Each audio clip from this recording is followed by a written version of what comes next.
Okay, folks, good morning and welcome to Swing Trading Today. This is Bob Desmond, and it is the 10th of December, 2019. 5:02 in the AM. I'm a little bit late here, so my apologies. So let's get to what we're going to talk about today. We're going to talk about the news on Zero Hedge. Not that it's news simply on Zero Hedge, but something that's coming up very, very big across all the media outlets. Zero Hedge, I think, is doing a better job of talking about it than most media outlets. And that news is that we have a UK election coming up very, very soon. And the Tories, which you could just put in there parenthetically, that's the Brexit party. They want out. They want to leave. Where you have leave the EU. Where you have the Remainers, they want to stay. And the Tories, number crunching, the polls point to a big Tory win in the UK election. What does that mean for stocks? It could quite possibly mean that we're going to see some additional volatility because nobody knows what this means if and when the Brits leave the European Union. And from what I understand from our friends over in the UK, and if you're on this morning, folks, please say hello, leave a comment, and we will take your feedback and listen to what you have to say, because we're very, very interested to hear what the man on the street is saying over in the European Union about the events that are unfolding, what people are thinking, so we can circumvent the mainstream media. So this is on the front burner. Now, in anticipation of a Brexit, a Tory victory, we want to take a look again, as we always have been doing these past 2 years. Let's taking a look at gold, silver, the precious metals, the miners, and look for them to be a safe haven. And we spoke on Sunday night, with regard to the currency market and how the dollar appeared to be, despite the fact that it was spiking up on Sunday evening in the futures market, how the dollar was not looking good relative to the Japanese yen in particular, as well as the euro. And it's critical, really critical, for the dollar to remain strong, especially against the euro. And this election could hinder a rally in the euro, because if there is an anticipated Brexit, you'll expect to see the money leaving the EU and moving into the US dollar as a safe haven, which is done typically. So we'll go to the currency markets in the pre-market. We will talk about some stocks that have been requested by our gold members. UGAZ is one of them. I have a bunch of members that want me to talk about UGAZ. We'll go to spot price in the pre-market. We'll go to the daily chart of UGAZ and perhaps a weekly chart and a bunch of other names as well. Let's get to it. 5:05 in the AM. Okay, I'm going to kick things off here with gold, since I brought it up earlier. This is a 4-hour chart. These are all before-hour charts. Gold is breaking out, or has broken out, above this upper band of resistance on a 4-hour basis. We have a W formation which is formed. RSI is putting in a higher low. And I think that before all is said and done here, by the end of the day, we could hit 1471 the ounce on spot gold. Let's take a look at silver.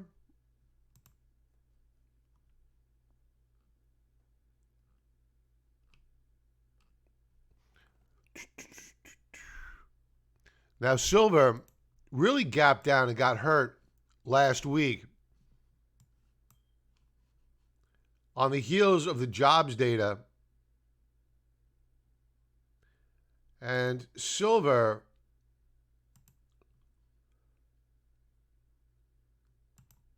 is still not making much in terms of headway from that sell-off. at least this morning. You know, when I do swing trading today, it's really just an indication of how we're going to open up, not necessarily how we're going to close on the day or how we're positioning ourselves in this market. It's purely just a pulse check for how we appear to be setting up for the day's trade. So keep that in mind as I talk about these charts.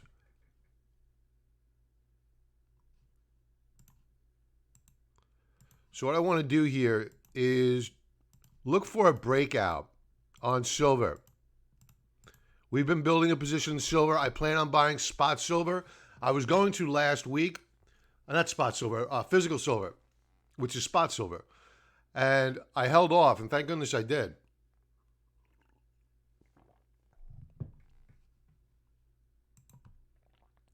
So we're going to need to look to see a base form on silver before we got optimistic and look to add more here.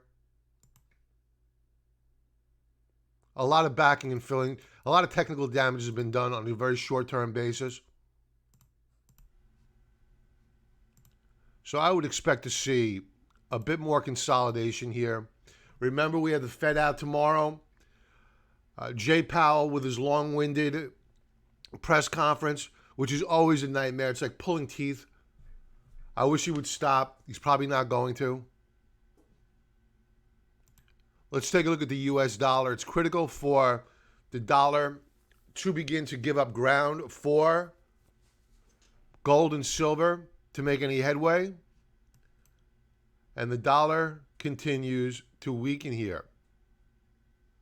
Now, we spoke about this on Sunday night. They spiked the dollar up higher, but despite that, I said, you know what? It's probably going to fade.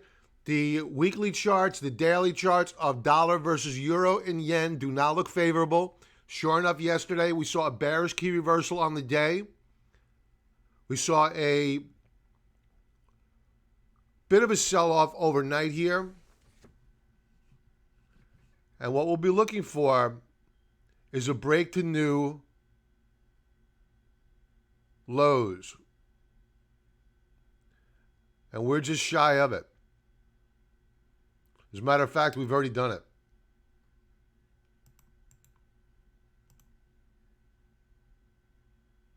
We put in a new daily low on the day.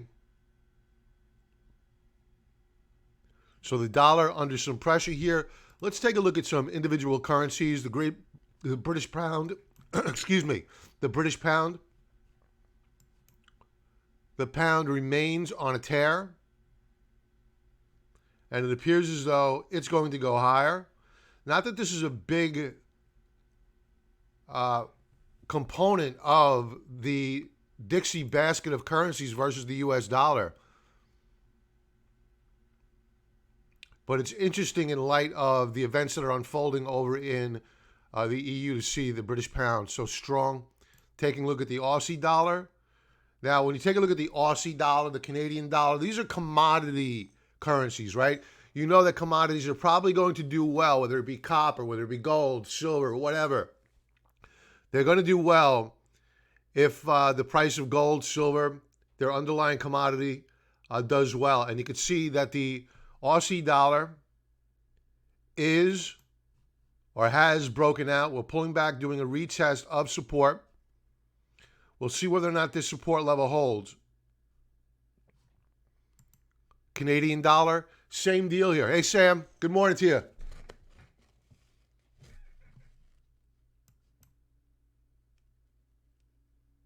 The Canadian dollar gave up some ground last Thursday. We're stabilizing here a bit.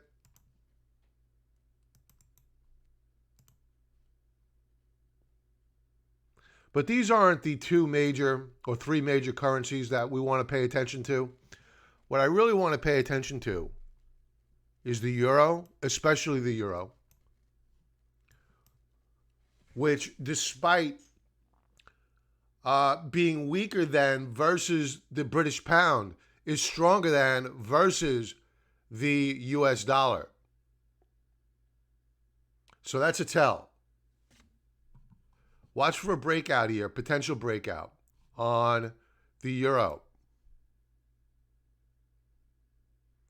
Last currency we'll go over, then we'll talk about stocks. Let's go to the Japanese yen. And if you take a look at this chart, we are in an ever-tightening wedge formation. I'm waiting for a breakout here on the Japanese yen. So the two major currencies relative to the US dollar, the euro and the yen, are setting up for breakouts here. That could all change with the Fed tomorrow and what they say. If they come out with a hawkish statement, it'll hurt these currencies, strengthen up the dollar. But like I've been talking about with members for quite some time now, don't listen to what they say, watch what they do, meaning the Federal Reserve. Their balance sheet is well back above the $4 trillion mark.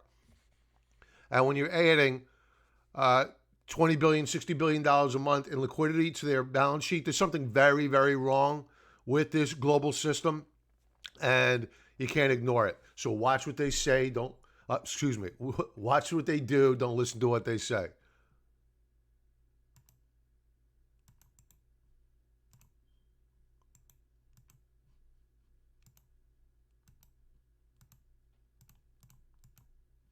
Let's take a look at stocks.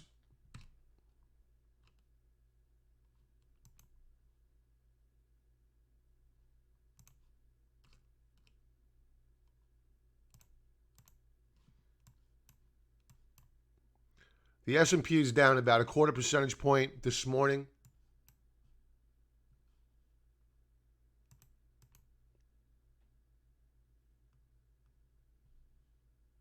We're in the middle of a trading range. So while I wouldn't go buying this market, I certainly wouldn't go shorting it yet. We did book profits yesterday on our LABU trade, which is the leverage ETF, putting you long of the biotechs. We were concerned about a fade, and ultimately we did get a fade of that rally. So thank goodness we booked those profits. We also booked profits on our covered call position on NUGT. That was a 30% profit. So I was kind of kicking myself yesterday in that we kind of booked those profits on NUGT, the covered call position, a bit early in the day. But now that we're opening up stronger on gold, I'm a little bit more relieved that we don't have a covered call position, that I have to worry about a ceiling on our upside potential for NUGT, especially in advance of a headline news event such as the Federal Reserve. So we'll look to resell those covered calls on strength as we typically do. But back to the stock market futures.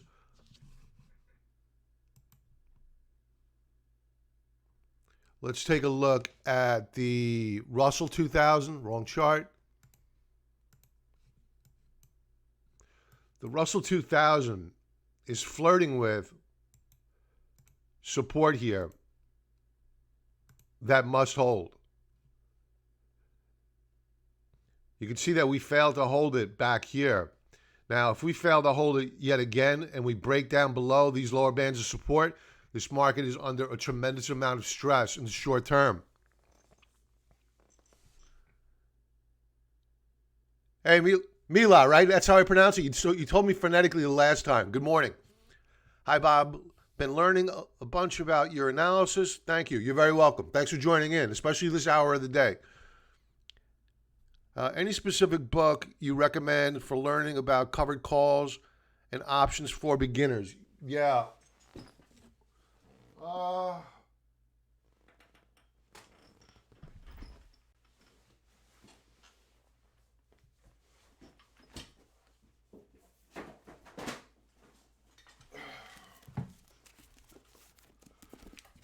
The Complete Option Player.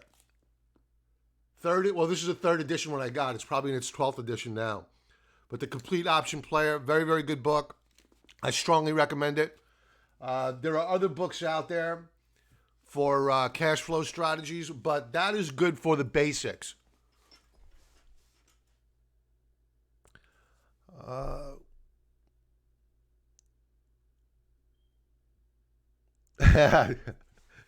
I have my moments. I try to remember people's names as best as possible, but yeah. Well, thanks for making me feel good that I have a memory.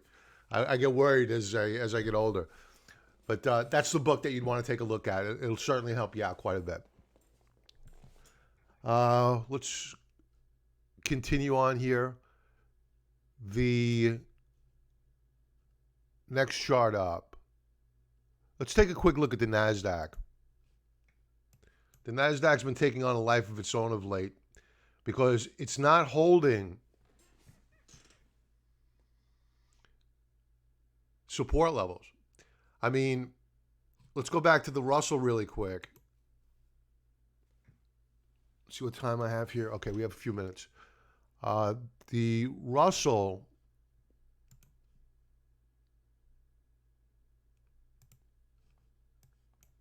whereas it was able to put in a new higher high on the 6th, the NASDAQ, and think about this, the Russell was underperforming, it was lagging, and now it's the NASDAQ that is failing to break out to new highs. The NASDAQ failed on the 6th to break out to new highs. So the NASDAQ is under a bit more pressure relative to the Russell 2000. Let's take a look at the bond market.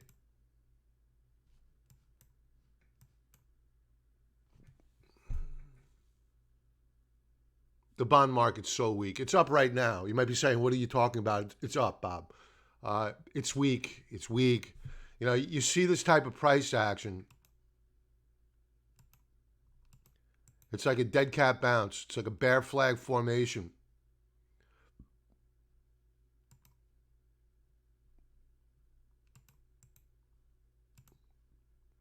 And if this breaks to new lower lows, that's a problem for gold, silver, the miners. It's a problem.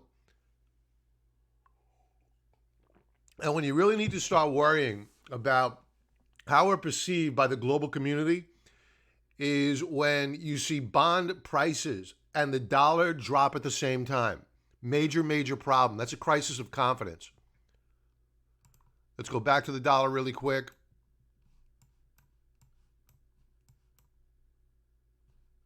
Stabilizing here a bit.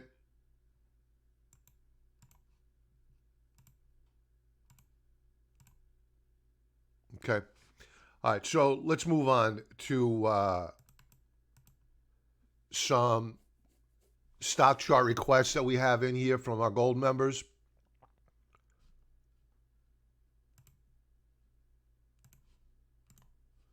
All right, UGAZ is always, but always, a ETF that, ETN, I should say, ETN, that is favored. Let's go to a weekly chart first.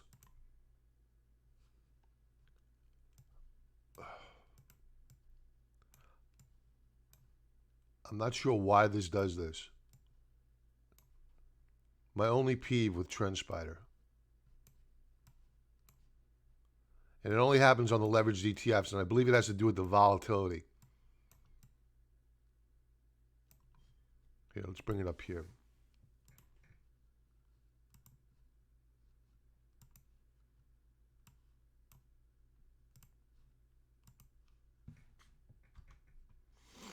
Okay, UGAZ weekly basis.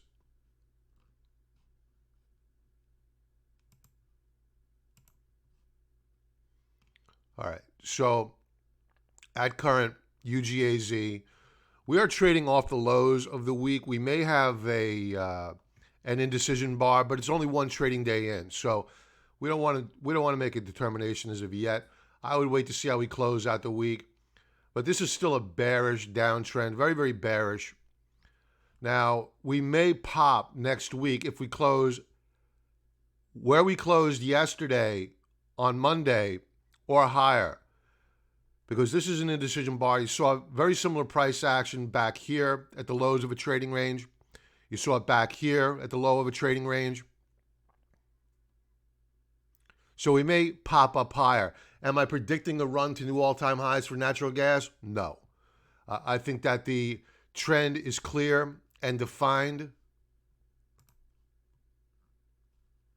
and it is down. This is a monthly chart, very early in the month, but we have broken monthly support here.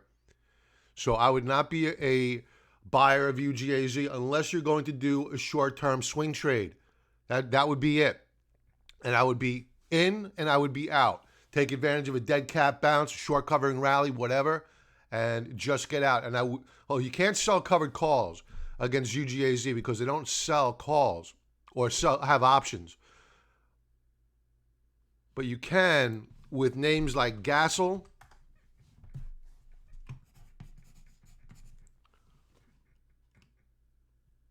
which is performing better. This is natural gas related. It's performing better than UGAZ. So I think I would prefer, in terms of price action here, GASL relative to UGAZ. And what the underlying components are for GASL, I don't know. I would need to do the research because before I got involved with the trade, I need to understand why is GASL outperforming UGAZ. Is it simply because UGAZ is a trade on spot nat gas? I'm not sure. I need to do more research. Hey, Patrick, good morning to you.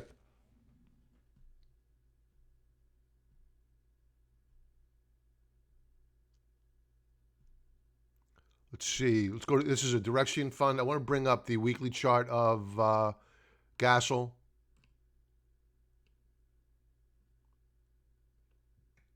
I know I have it here.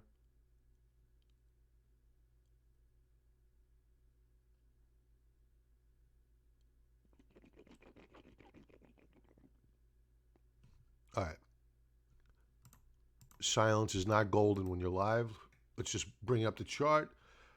All right. So we're up on the week.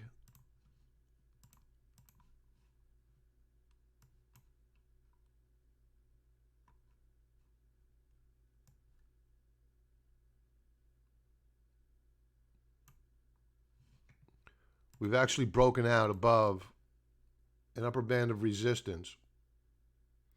We had a bullish key reversal about not this week, last week, and we are breaking out here on a weekly basis. So we may see a continuation short squeeze here. RSI is trending up.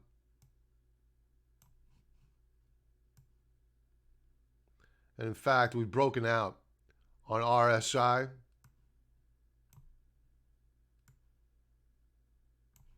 Not much happening with Stokes, but they are putting in higher lows. Volume last week on GASL was really, really good. Phenomenal. And this week, we're already above the weekly moving average. So GASL looking really good here. Let's go down to a daily chart.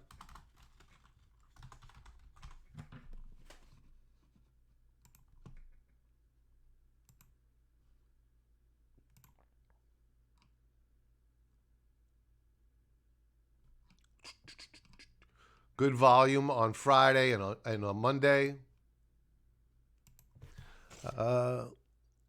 Just got up, huh? Yeah. It's tough, isn't it? This early in the morning? Crazy.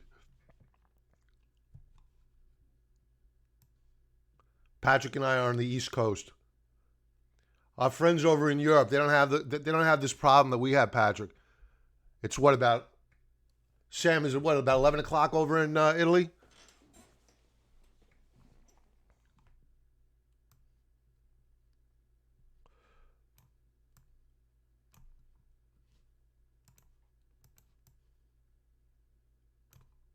All right, so GASL is looking interesting. We need to see a breakout on a daily basis here, a nice retest. But I think that GASL is looking really, really good.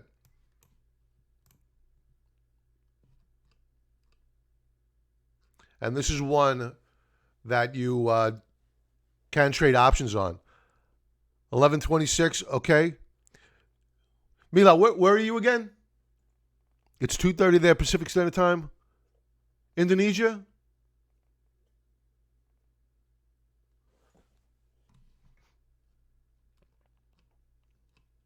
It's hard to keep up with people, but it's great having so many people from around the world. It's really fascinating.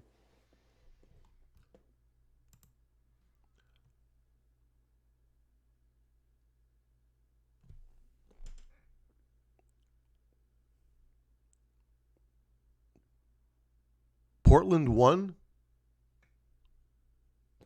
Am I reading that right? Oh, Oregon. Portland, Oregon. Oh, so it's 2:30 there. Gotcha. Gotcha. All right. Now I feel like an idiot. We want to take a look at Cure. We were long of Cure. Unfortunately, we did book profits a bit too early here, and it did continue up higher. And it's time to probably book some profits here. No new weekly high thus far. Inside week.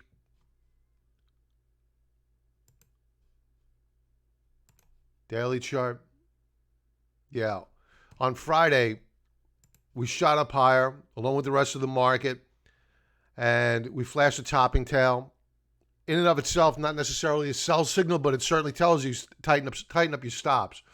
And yesterday, we began to roll over here a bit on CURE.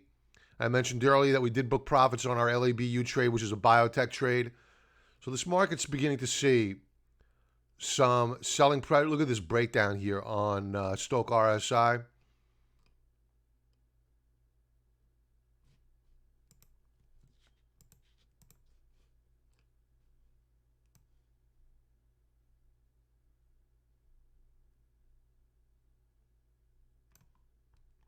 Watch for this lower band of support to get tested. If we break, you'll want to avoid. And look for support on a weekly basis if you're deciding that you want to get long of it.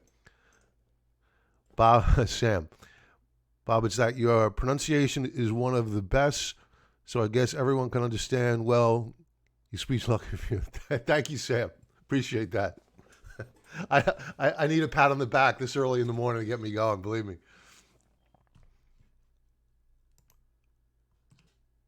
What else do we have up here? Let's go back to Trend Spider really quick. We have alerts set. Oh, Beezer Homes.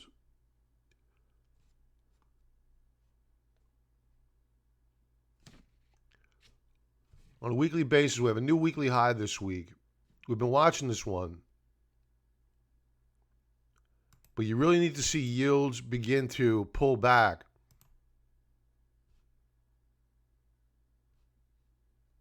We've broken out here on Beezer above an upper band of resistance. It's been acting as resistance for a couple of months now. And so far this week, we're above it. I just want to check out yields really quick here.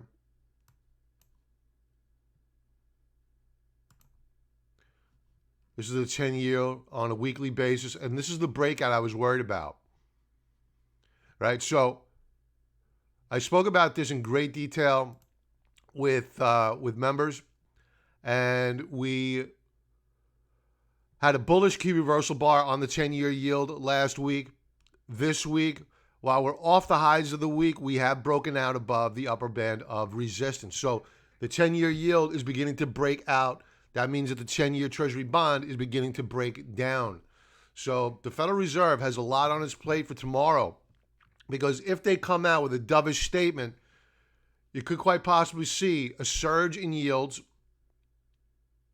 and it's not going to bode well for stocks. And it's certainly not going to bode well for gold and silver. It will bode well for the U.S. dollar.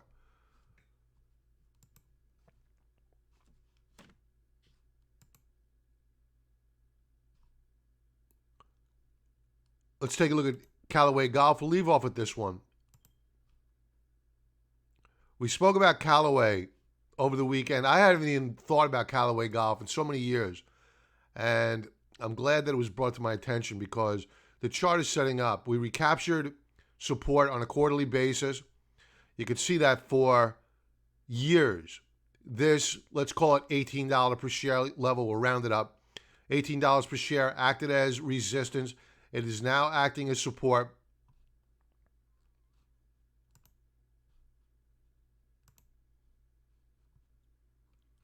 on a daily basis. We spoke about this filled candlestick, which flashed on the 6th. And we talked about using the 3-day rule. And the 3-day rule I use in certain instances. And I'll go into why we used it for ELY. And that reason is that when you see a filled candlestick, and you saw the same thing here yesterday on LEBU, filled candlestick, I get nervous. And I worry about breakouts being able to hold. And you could see yesterday that the breakout above this upper band of resistance here came under pressure. And while we managed to eke out a gain on the day, we closed well off the highs of the day. And there's still a question mark as to whether or not this is going to hold. Maybe it will, maybe it won't. The market knows, I don't. So I use the 3-day rule. I want to see 3 sequential days, maybe even 4, depending upon the topping action that we see above this breakout point before I'll put earnest money to work. And I would stay small, and I'd be looking for a breakout, a continuation move higher off of this support level before I got aggressive. Now, volume is not wonderful. We broke out on light volume. Yesterday's upward move was on declining up volume. Not good. So I'm worried here about ELY holding support. Maybe it will, maybe it won't. Again, the market will dictate what we do here. We're not that smart. You can see on an intraday basis, this is a 2-hour chart. We became overbought relative to the 3rd standard deviation Bollinger Band. We're pulling back. We're holding the lower band of support.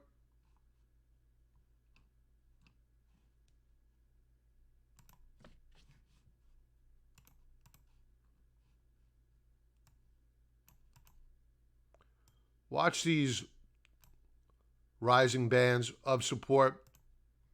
21. Let's say 2110 is a key support level. After that comes 2060 per share.